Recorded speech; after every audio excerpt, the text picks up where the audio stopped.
Hey everybody, Mike Pfeiffer with Pfeiffer Hobby. We're going to do update number 62, I believe, and show you what I've been getting done. Not working really speedy on it, but slow and steady. And I'm getting there. It's been a little bit difficult, but I'll go over what I've had to do and so forth. And instead of me sitting here gabbing, let's get to it. Okay, in the last video, I left off with getting this in right here and around this curve, at least partially around that curve, to the turnout back there where the reverse circuit comes back in. And I think I had mentioned to you that I increased the size of that radius back there by one size. I got all this in. All this is now spiked down. The turnout is working with the old turnout number, which is on the little white post there. The turnout back there didn't change. I have also increased by one size the radius on this curve here, and I've now got that track in. I've got to touch up the scenery or go back and figure out what I'm going to do with the scenery edge there. What posed a challenge here is this number 6 turnout. You know, I had talked about putting this number 6 in here. Well, what I didn't take into consideration is that there wasn't enough space to put the turnout in along with its associated curve and straight here.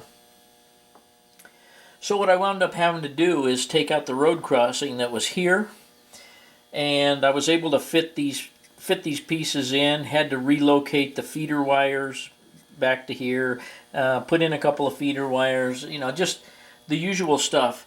And then here and here, I had to get a couple of pieces that wound up fitting in there.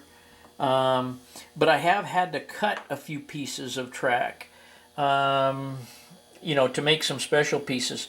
It's not a big deal. Obviously, I've showed how to do it, and I've done a lot of them in the past. But the geometry, once you have some track laid, doesn't always work when you go back to put pieces in. So that kind of put me in a jam, and you know, made me have to do some things I didn't want to do. I actually wanted to use, this is a 9-inch radius here, and I didn't want to put a 9. I wanted to try and use an 11 here. But it just didn't work out by the time I got done putting in a straight, making a straight for here. Then I would have had the points over the almost over the road crossing over there. I didn't want that. I'm going to go back and put in a wooden road crossing back there at some point. The only thing I don't have hooked up here is the turnout control yet to the DS64s. And let me go down here to the other end and show you what I've been doing, and I'll explain where I'm going to get that slot, that DS64 slot. Okay, here we are down at the other end of the yard, and as you can see, the double crossover that used to be here is gone. I have another number 6 turnout in here with another 9-inch curve here and a straight put in, and I've got it tied back into the original track here, which amazingly enough, the geometry between over there and here wound up to be perfect for the pieces of track I have in there. I had to cut a piece here, but I need to get that tack down, which I haven't done yet. I'm going to do that. But I decided to take this video before I start doing that.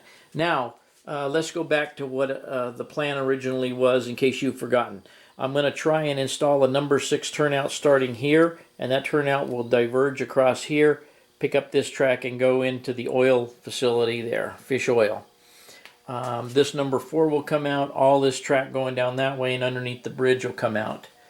And it'll all just be single track. Then at some point in time, I'm going to try and narrow that bridge.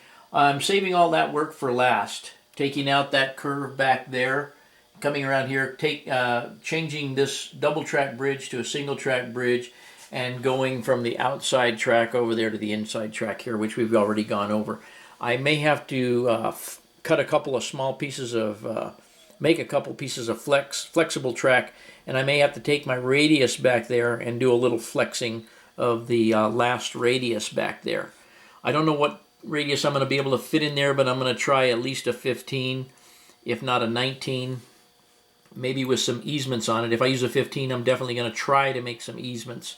But anyway, that's the game plan. You already knew that one. But what I did today, let me zip back here and try and make you nauseous with the camera. I've got to go ahead, like I said, and tack these down. It was just getting too late last night, and I don't know, I was tired of pinching my fingers with the pliers and stuff. So anyways, I'm going to get this tacked down. But in the meantime, I have wet all the track going back around that curve back there. And all I have to do is get back past the bridge, and then I can hopefully go back to some single track there, because that's double track going under that bridge. Not exactly sure how that's going to work out. Not exactly sure if I can reach it. Not, like I say, I'm not sure what I'm going to do there. I may wind up just taking a Dremel tool and cutting that double track back there, that super elevated, because it's going to be too far of a reach to get back there now to really mess with that much. The top track's not so bad because I can access it and see what I'm doing, but I can't see over that view block back there to see what I'm doing. So and that would be only removing a portion of the super elevated. So I'd have to go back in and put a transition track in there somewhere. And I'm not sure I'm going to be able to do it. I'm not sure I'm not going to be able to do it, but I'll find out when I get there. So anyway, that's kind of just a quick update. All the track is working from where it ends right there on the other side of that bridge all the way around the layout back to, well, actually all the way, it would work all the way back around to the bridge, essentially. I think all we're lacking is just this, from here to over there. Well, over there.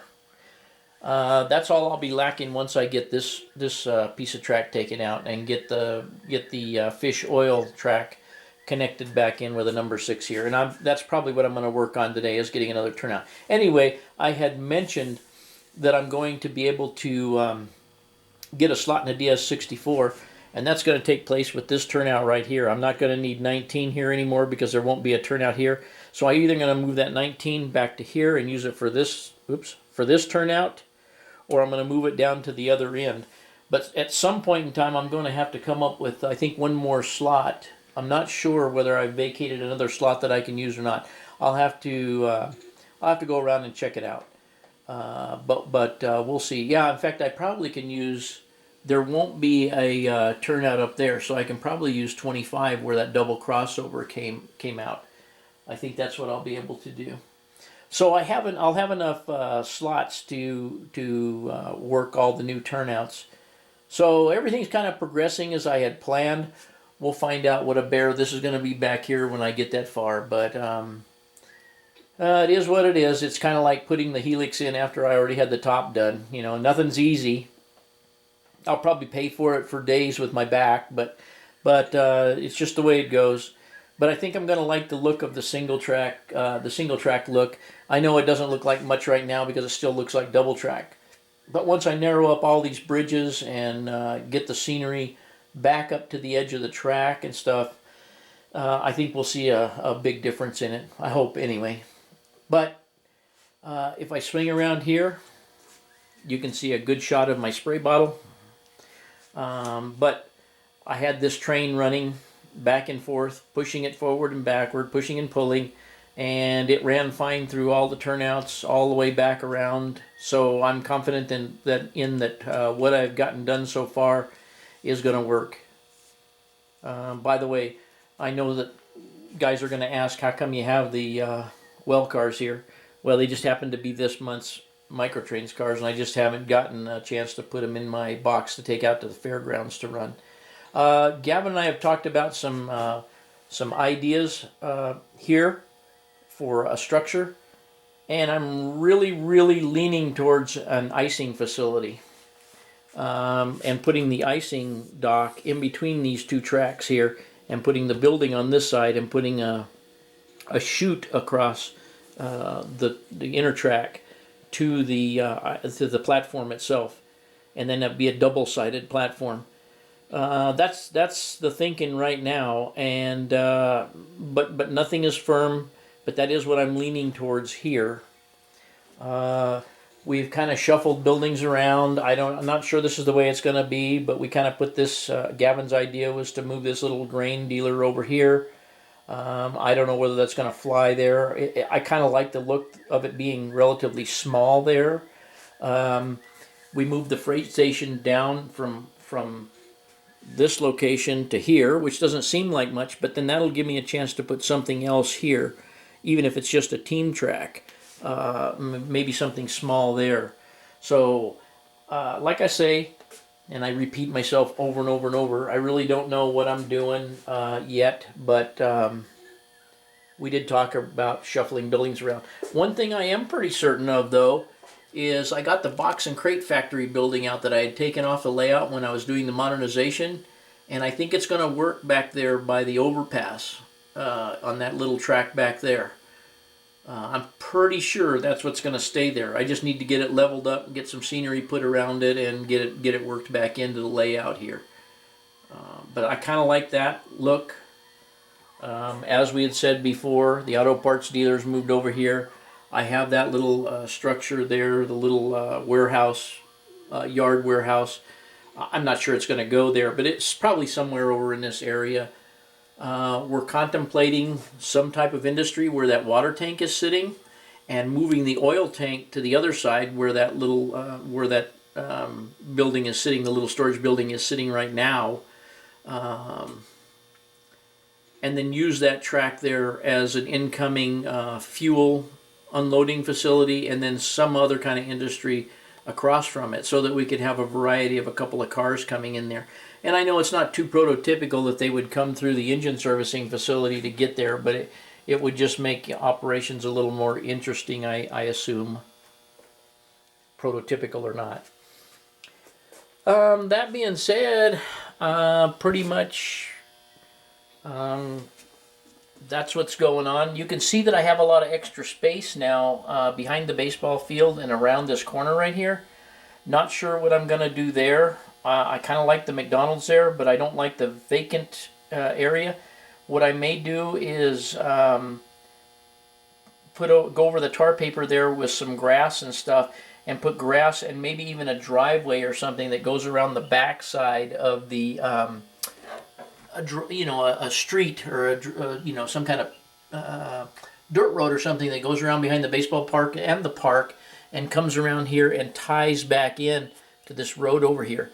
But I'm not real positive about that either, because it's still going to make it kind of look open. But I'm not really sure, but that's just another thought. Anyway, I guess that's about it for today. I wish it could be a little bit longer, but the progress is a little bit slow on this, and maybe longer is not a good thing.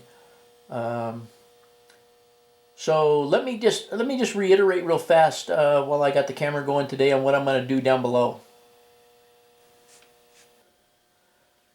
Okay, it's kind of dark down here, but down below, what I was considering doing is taking out the double crossover there, because the mainline track will actually be the back one here. So I was thinking about putting there again, taking this out and putting a number 6 in here, and coming from this outer track and leaving way back there where I disconnect it, just leaving it there, but have the number 6 come in here with another piece of 9-inch radius that comes into this yard, and then the yard, the mainline track would basically service all of the yard tracks down through here, and then do the same thing at the other end, take out the double crossover down there and put in a single turnout, and then basically abandon the track on the outside, or have the outside track down there become the main line. I'm not really sure how that's going to work out, but I don't seem to have any trouble with the radiuses down there at the other end, and I don't have any trouble with the track elevating up in the back. As you can see it back there, it elevates up on those brackets. You've seen it in other videos. I have no trouble with that. I don't have any trouble with it where it makes the turn way down there. So anyway, that's just what I plan on doing down below as well, and that's about it for today. Okay, I didn't know if I was going to have time to take this turnout, the number 4 turnout out, and get this track all out all the way back in there.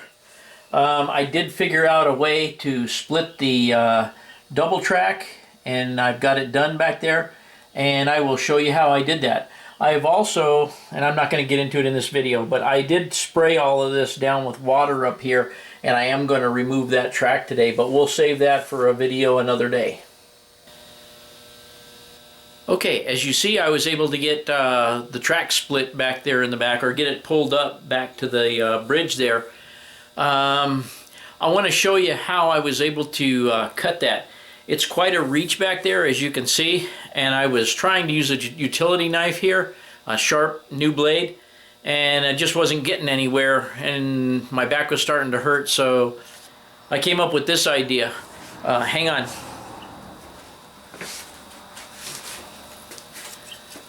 I looked at the makeup of the double track and I realized there is a ridge here to support the track when you cut it in half. So you don't have to worry about it collapsing in or anything, as long as you stay in the middle between the two pieces. So here's what I did. I don't know, some of you may have one of these, some of you may not. Handiest thing on the planet, self-lighting Bernzomatic torch. And you get the idea what's going to happen here. Heat my tip up.